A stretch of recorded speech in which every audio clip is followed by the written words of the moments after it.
नमस्कार विद्यार्थी मित्रांनो, मी डॉक्टर तम्मलवार AN आपल्याला फंडामेंटल ऑफ फायनान्शियल अकाउंट या विषयासाठी आहे. तर या विषयामध्ये आपण 3rd युनिट बघतोय, higher purchase system. Hire purchase unit या ठिकाणी हे युनिट बघत असताना या ठिकाणी hire purchase means a transaction where goods are purchased and sold. म्हणजे हायर परचेस हे काय आहे? एक व्यवहार आहे, एक ट्रान्झॅक्शन आहे. त्याच्यामध्ये माल हा खरेदी केला जातो, मशिनरी ही खरेदी केली जाते, त्यासोबतच विक्री केली जाते. There are 2 types of transaction. त्याच्यापैकी 2 ट्रान्झॅक्शन असे आहेत, ते एक क्रेडिट ट्रान्झॅक्शन असतं आणि एक कॅश ट्रान्झॅक्शन. म्हणजे आपल्याला माहीत आहे व्यवहार 2 पद्धतीचे होतात, एक नगदी व्यवहार आणि एक उधार व्यवहार. नगदी व्यवहार कॅश ट्रान्झॅक्शन, उधार व्यवहार त्याला आपण क्रेडिट ट्रान्झॅक्शन असं म्हणतो. आणि higher purchase system is credit system of purchasing. म्हणजे हायर परचेस सिस्टीम हे काय आहे? उधारीवर माल घेण्याची एक पद्धती आहे असं आपल्याला म्हणता येतं. मग आता it is an agreement of processing at once, pay in installment and own at last. म्हणजे या सिस्टीममध्ये या ठिकाणी एक ॲग्रीमेंट होत असतं परचेसर आणि सेलरमध्ये. खरेदी करणाऱ्यामध्ये आणि विक्री करणाऱ्यामध्ये एक ॲग्रीमेंट होत असतं आणि ते ॲग्रीमेंट या ठिकाणी ॲग्रीमेंट मनी काही द्यावी लागते. आणि ती ॲग्रीमेंट मनी दिल्याच्या नंतर तुमचे इन्स्टॉलमेंट पाडले जातात. इन्स्टॉलमेंट पाडले जातात आणि ते इन्स्टॉलमेंट पाडत असताना त्या इन्स्टॉलमेंटवर या ठिकाणी व्याज देखील आकारलं जातं असं आपल्याला म्हणता येतं. ठीक आहे. आणि त्यासोबतच तुम्ही मशीन खरेदी करता तर डिप्रिशिएशन तर येणारच, म्हणजे घसारा हा तर येईलच. समजा मी एखादी मशीन एखाद्याकडून उधार खरेदी केली आहे, एखाद्याकडून उधार खरेदी केली आहे, म्हणजे तो सेलर आहे आणि मी बायर आहे. तो सेलर आहे तर मी परचेस करणार आहे असं आपल्याला म्हणतो. मग आमच्या दोघांमध्ये या ठिकाणी जे ॲग्रीमेंट होतं त्याला हायर परचेस सिस्टीम असं म्हटलं जातं.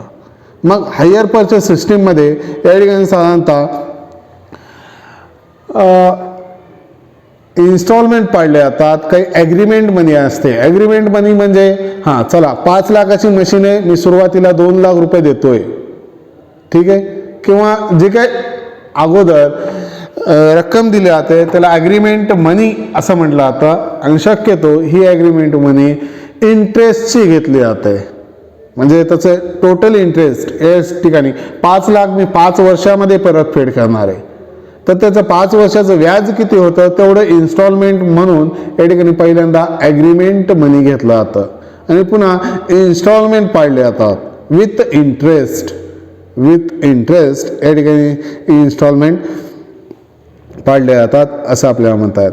मग हायर परचेस सिस्टीमचे फीचर्स काय काय आहेत बघायचं झालं तर हायर परचेस सिस्टीमचे features, contract at between purchaser and seller. Contract होत असतं त्याच्यामध्ये. The contract is made for the purpose of supply of goods. Goods देण्याचं, माल देण्याचं या ठिकाणी कॉन्ट्रॅक्ट होतं आणि ते इन्स्टॉलमेंटवर देण्याचं या ठिकाणी हे होतं. System payment is made in installment. आता ही इन्स्टॉलमेंट पाडताय, सगळं करताय, पण त्या मालाची ओनरशिप कुणाकडे असते तर ओनरशिप त्या सेलरच्याकडे असते असं आपल्याला म्हणता येतं. जो काही विक्रेता आहे, म्हणजे ज्याच्याकडून मशीन खरेदी करतोय त्या मशीनवर कुणाचा हक्क असतो तर त्या सेलरचा हक्क असतो. जोपर्यंत त्या ठिकाणी शेवटची इन्स्टॉलमेंट त्याला पोहोचत नाही तोपर्यंत. या ठिकाणी त्याचा पूर्ण हक्क त्या मशीनवर असतो असं आपल्याला म्हणता येतं. आपण एखादी मोटारसायकल फायनान्सवर घेतोय त्यावेळेस त्या मोटारसायकलवर जोपर्यंत फायनान्सचे पूर्ण हप्ते फिटत नाहीत तोपर्यंत या ठिकाणी सर्व हक्क त्या मोटारसायकलवर त्या कंपनीचे असतात किंवा त्या फायनान्स कंपनीचे असतात असं आपल्याला म्हणता येतं. त्याच पद्धतीनं या ठिकाणी आहे. मग आता एखादी पेमेंट समजा किंवा इन्स्टॉलमेंट गेलं नाही किंवा पोहोचलं नाही त्या वेळेमध्ये, समजा 1 तारखेचा हप्ता आहे 1 तारखेला गेलं नाही, तर त्यावेळेस ती वस्तू जप्त करण्याचा अधिकार त्याला आहे आणि तो पण बाकी जी रक्कम भरलेली आहे आपण ती रिफंड न करता तो या ठिकाणी जप्त करू शकतो असं आपल्याला म्हणता येतं. आणि जो हप्ता पेंडिंग आहे त्याला आउटस्टँडिंग इन्स्टॉलमेंट असंच म्हटलेलं आहे. त्यानंतर आता तुमचं गुड्स इन गुड कंडिशन म्हणजे in this system the purchase want to buy goods with good condition. आता सेलरनं विकलं आपल्याला पण आपण या ठिकाणी ते चांगल्या कंडिशनमध्ये ठेवायची जबाबदारी ही आपल्यावर आहे असं या ठिकाणी सांगण्यात आलेलं आहे. ठीक आहे, या पद्धतीनं या ठिकाणी आहे. आणि पूर्ण या ठिकाणी इन्स्टॉलमेंट पोहोचलं तर त्याला या ठिकाणी कॅश प्राईजमध्ये इन्क्लूड केलं जातं आणि ती तुमच्या नावावर केली जाते असं आपल्याला म्हणता येतं. याला हायर परचेस सिस्टीम असं म्हटलं जातं हे. आणि आता हायर परचेस सिस्टीम हे ॲक्ट 1972ला बनलेलं आहे. हायर परचेस सिस्टीम ॲक्ट 1972ला, पण ती अंमलात आली 1/9/1973ला 1/9/1973ला.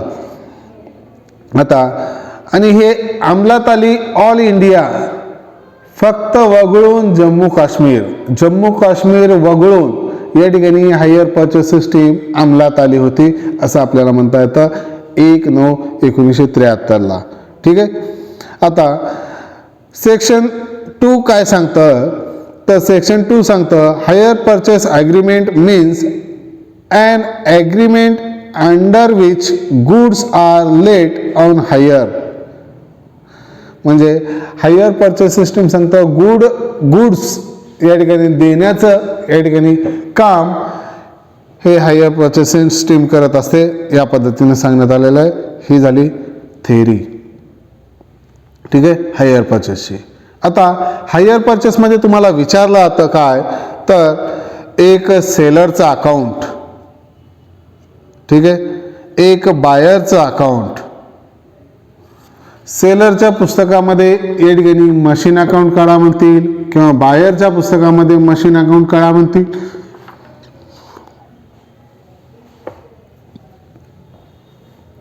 सेलरच्या पुस्तकामध्ये या ठिकाणी मशिनरी अकाउंट काढा म्हणतील.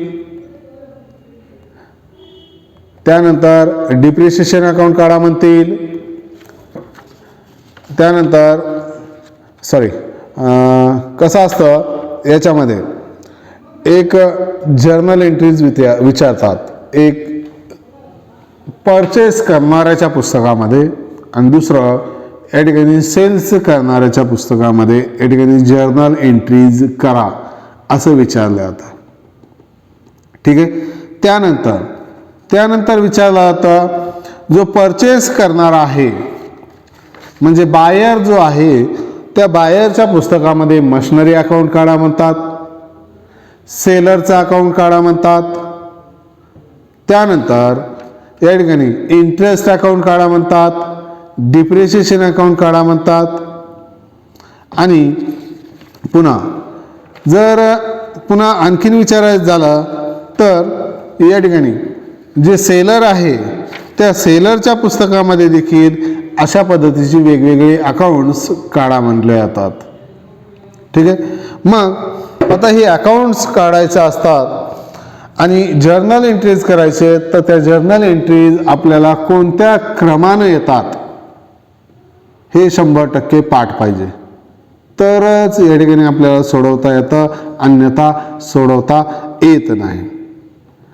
आता जर्नल एंट्रीज मी परचेस करणाऱ्याच्या पुस्तकामध्ये किंवा परचेसर बायरच्या पुस्तकामध्ये या ठिकाणी सांगतोय कशा क्रमाने येतात ते.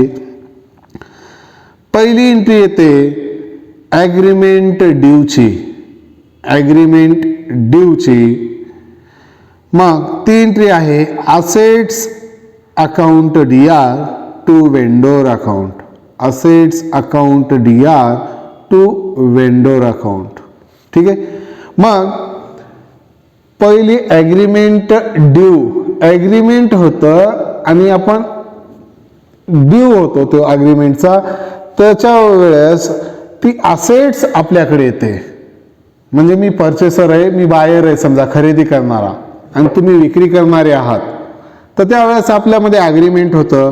ॲग्रीमेंट झाल्याच्या नंतर तुम्ही ड्यू टाकताय, हां चला ॲग्रीमेंट एवढी मनी भरा आणि मशीन घेऊन जावा. मग त्यावेळेस मी ती या ठिकाणी काय करतोय, ती रक्कम भरण्यासाठी अगोदर तुम्ही ड्यूची एंट्री करता, एवढी भरा. मग त्यावेळेस ती असेट्स माझ्याकडे येते आणि कुणाकुणी येते, काय जाते, त्यावेळेस काहीच जात नाही. अगोदर ड्यूची एंट्री येते. हां हे पहिल्यांदा पावती आली समजा, पॉलिसीची जशी पावती येते आपल्यापाशी पहिल्यांदा आणि नंतर आपण पेमेंट करत असतो, त्या पद्धतीने या ठिकाणी हे असतं. मग या ठिकाणी पहिल्यांदा असेट्स येते आणि काहीच जात नाही. तो पुन्हा ॲग्रीमेंट पेड करतो आपण, ॲग्रीमेंट पेड करतो. कुणाला करतो, वेंडोरला करतो, वेंडोर किंवा या ठिकाणी सेलरला करतो. मग तिची एंट्री सेकंड नंबरची एंट्री पडते ॲग्रीमेंट पेडची. त्यावेळेस vendor account DR to cash account, to cash account या पद्धतीनं. त्यानंतरची एंट्री आहे इन्स्टॉलमेंट ड्यूची, इन्स्टॉलमेंट ड्यू. आता हे विथ इंटरेस्ट असतं, विथ इंटरेस्ट असतं. मग त्यावेळेस एंट्री होते assets account DR, interest account DR to vendor account, vendors account या पद्धतीनं. त्यानंतर पुन्हा एंट्री होते इन्स्टॉलमेंट पेडची, इन्स्टॉलमेंट पेडची. आता इन्स्टॉलमेंट पेड करतोय त्यावेळेस कुणाला करतोय, सेलरला, वेंडरला. मग vendors account DR to cash account या पद्धतीनं. आता हे एंट्र्या फर्स्ट इन्स्टॉलमेंटच्या झाल्या, दोन, इन्स्टॉलमेंट ड्यू, इन्स्टॉलमेंट पेड.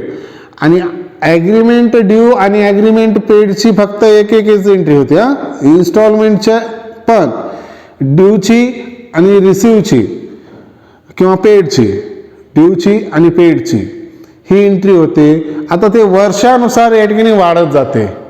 किती वर्षाचं तुमचं इन्स्टॉलमेंट आहे, 1 वर्ष द्यायचे, 2 वर्ष द्यायचे, 3 वर्ष द्यायचे, तर त्यावेळेस ते एंट्र्या आणखीन वाढत जातील. लक्षात येतंय मी काय म्हणतोय. समजा मी मशीन खरेदी करणारा आहे, तुम्ही विक्री करणारे आहात. मग माझ्या पुस्तकामध्ये म्हणजे खरेदी करणाऱ्याच्या पुस्तकामध्ये, बायरच्या पुस्तकामध्ये, परचेसरच्या पुस्तकामध्ये या ठिकाणी जर्नल एंट्री बघतो आपण. मग ते एंट्री बघत असताना पहिल्यांदा ॲग्रीमेंट ड्यू तुम्ही टाकताय. सेलर काय म्हणतो, हां हे घ्या पावती, ही ॲग्रीमेंटची पावती आहे किंवा ॲग्रीमेंट आहे, तुम्ही एवढी रक्कम भरायची. ठीक आहे, एवढी रक्कम भरायची आणि मशीन घेऊन जायची. मग त्यावेळेस मी काय करतोय, अगोदर ॲग्रीमेंट ड्यू होतं. मग त्यावेळेस assets account DR to vendors account. ठीक आहे, पहिली एंट्री. दुसरी एंट्री ॲग्रीमेंट पेडची. मग माझ्याकडून काय जाईल, कॅश जाईल. कुणाला, सेलरला. मग त्यावेळेस सेलर कोण आहेत, तुम्ही आहेत समजा, तर त्यावेळेस vendors account DR to cash account. हे काय, ॲग्रीमेंट पेडची. त्यानंतर तिसरी एंट्री इन्स्टॉलमेंट ड्यूची. Instalment due. आता इन्स्टॉलमेंट ड्यू हे विथ इंटरेस्ट असतं, विथ इंटरेस्ट असतं. म्हणजे या ठिकाणी ड्यू कोण करल, या ठिकाणी सेलर करल ती एंट्री. मग सेलरकडून ती एंट्री होत असताना assets account DR, interest account DR to vendor account, vendor account.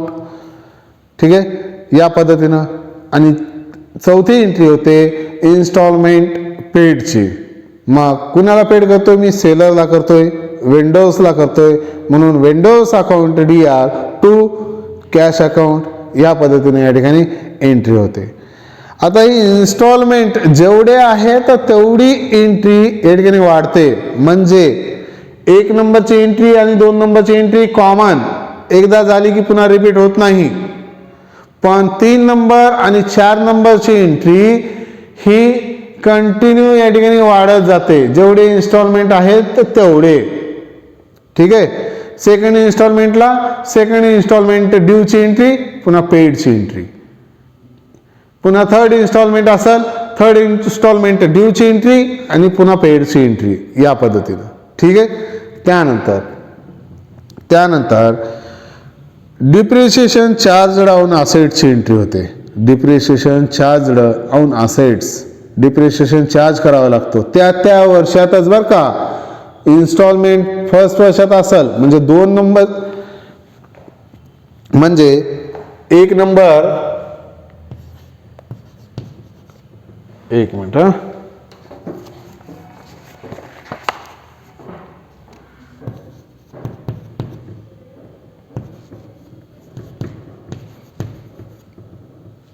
Agreement due 2 number,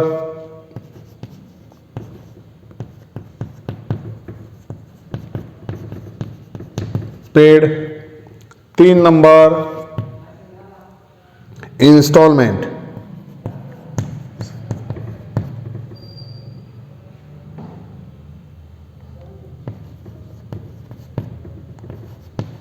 due 4 number,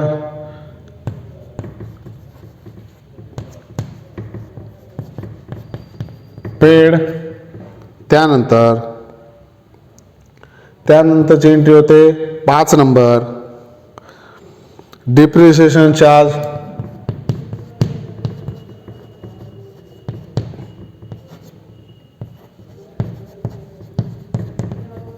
on assets.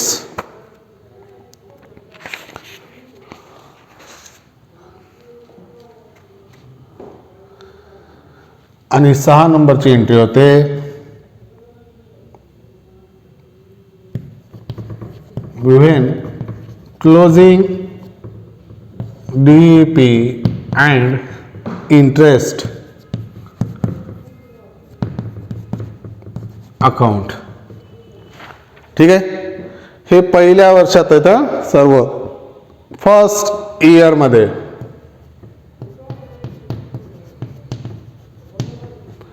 हे कुणाच्या पुस्तकात आहे, या ठिकाणी परचेसरच्या पुस्तकामध्ये.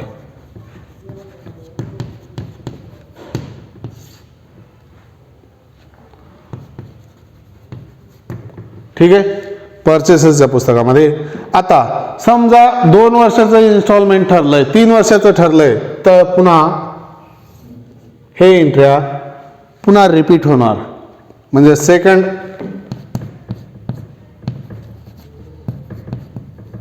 इयर असतील, पुन्हा याच क्रमानं हे 4 एंट्र्या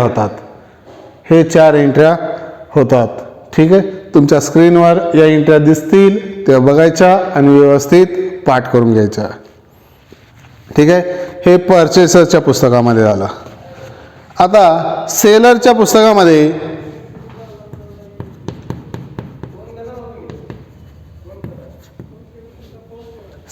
पुस्तकामध्ये पहिली एंट्री होते असेट सेल्सची.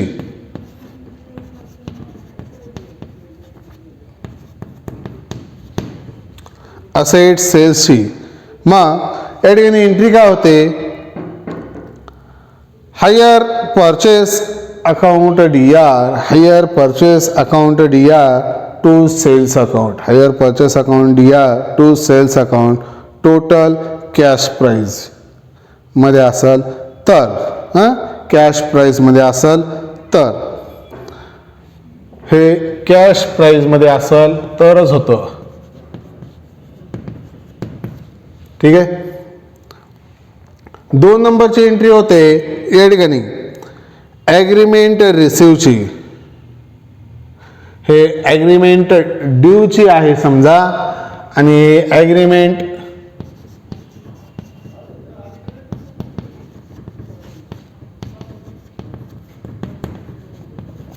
रिसिव्हची.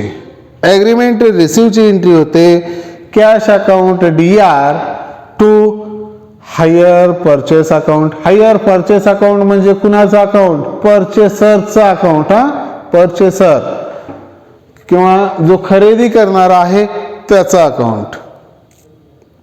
त्यानंतर इन्स्टॉलमेंट ड्यूची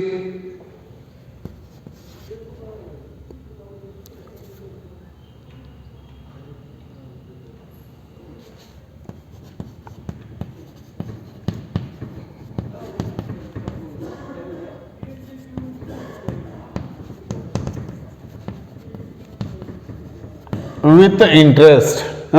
विथ इंटरेस्ट त्यावेळेस एंट्री होते hire purchaser account DR to interest account आणि टू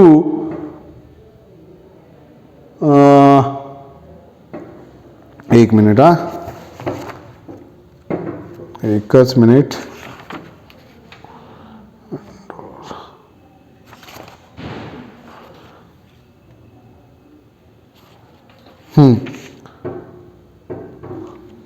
थर्ड नंबर.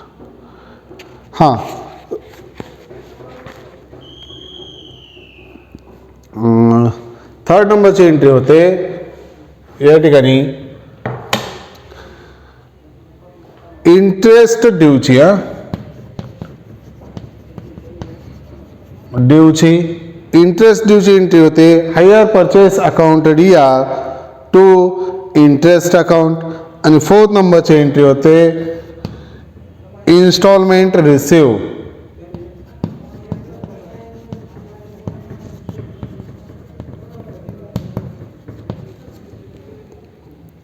ती एंट्री होते cash account DR to hire purchase account. त्यानंतर 5वी एंट्री होते 5वी entry when transferring interest and profit and loss account.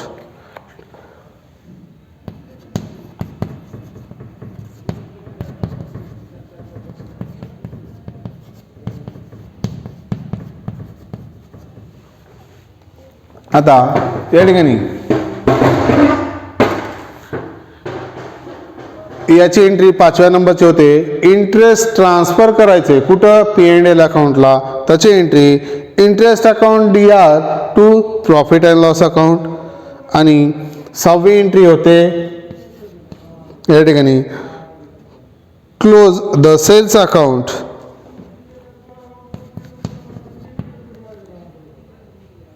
Closing the sales account या पद्धतीनं. मग sales अकाउंटची entry sales account DR to trading account. Sales account DR to trading account ट्रान्सफरची entry या ठिकाणी होते. याच्या पुस्तकामधल्या मी पुन्हा रिपीट करतोय. पहिल्यांदा या ठिकाणी sales of assets. Sales of assets याची एंट्री होते. मग सेल्स ऑफ असेट्सची एंट्री काय होते तर hire purchase account DR. Hire purchase account DR to sales account. Hire purchase म्हणजे कुणाचं नाव? परचेसरचं नाव बरं का. परचेसरचं नाव त्याची एंट्री या ठिकाणी होते. त्यानंतर एंट्री होते ॲग्रीमेंट रिसिव्हची. ॲग्रीमेंट रिसिव्हची म्हणजे इकडं ॲग्रीमेंट ड्यू झाला. ॲग्रीमेंट ड्यू कोण करतंय? यानं करतं. मग यानं काय सांगतंय? Hire purchase account DR to sales account. Hire purchase account DR to sales account. Hire purchase कोण आहे? हा आहे. हायर परचेस अकाउंट DR करतोय ना टू सेल्स अकाउंट, याला मशीन देतो म्हणून त्याच्या पुस्तकामध्ये पहिली एंट्री काय बनते? Assets account DR to vendor account, या पद्धतीनं. दुसरी एंट्री काय होते? यानं ॲग्रीमेंट पेड करतं, मग ॲग्रीमेंट पेड करतं, मग याच्याकडे काय येईल? कॅश येईल, म्हणून cash account DR to hire purchase account. ठीक आहे, या पद्धतीनं हे 2 नंबरची एंट्री, ते 2 नंबरची एंट्री. त्यानंतरची एंट्री होते इन्स्टॉलमेंट ड्यूची. इन्स्टॉलमेंट ड्यू सांगतं, मग इन्स्टॉलमेंट ड्यू सांगितलं त्याची एंट्री काय होईल? इन्स्टॉलमेंट ड्यूची assets account DR, interest account DR to vendor account. आणि यानं काय करल? Hire purchaser account DR, hire purchaser account DR to interest account, या पद्धतीनं. ठीक आहे. त्यानंतर इन्स्टॉलमेंट रिसिव्हची, ह्यानं इन्स्टॉलमेंट पेड करतं, ह्यानं रिसिव्ह करतं, म्हणून cash account DR to hire purchaser account.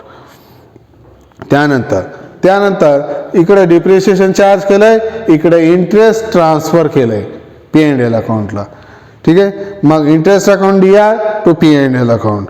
आणि इकडं क्लोजिंग द सेल्स अकाउंट, म्हणजे सेल्स अकाउंट क्लोज करायचं आहे तर sales account DR to trading account, आणि इकडं P&L अकाउंट आणि डिप्रिशिएशन क्लोज करायचं आहे. ठीक आहे, या पद्धतीनं हे एंट्री तुम्हाला दिसतील स्क्रीनवर आणि त्यानुसार तुम्ही सोडवायचं आहे. याच एंट्र्या पुन्हा रिपीट होतात.